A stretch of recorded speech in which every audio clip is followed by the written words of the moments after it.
explicação de por que os índios chamavam Candidez, ela é uma explicação tanto quanto absurda, né, vamos dizer assim, que é porque os índios eram claros, os índios eram brancos, né, cândidos.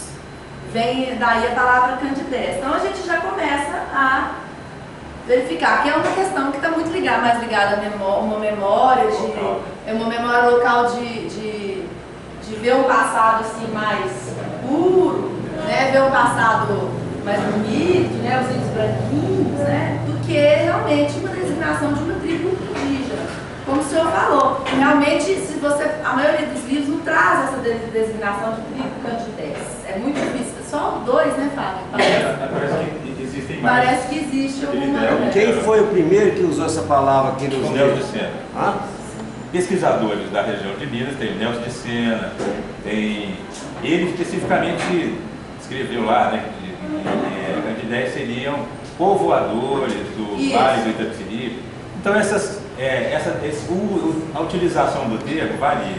Mas, inclusive assim, né, dentro das pessoas que arrolaram, que fizeram, né, uma listagem das possíveis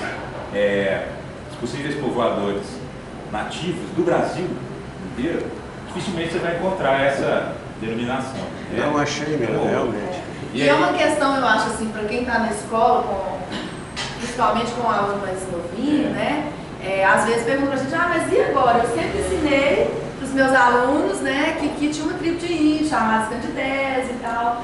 É uma questão realmente que a gente precisa discutir mais, né? Então eu vou tirar, eu não vou mais falar sobre os Candidez. Eu acho que pode se falar, mas tem que tomar esse cuidado, né? Lógico que a criança a gente usa uma outra linguagem, né? Mas tomando esse cuidado de não colocar como algo absoluto.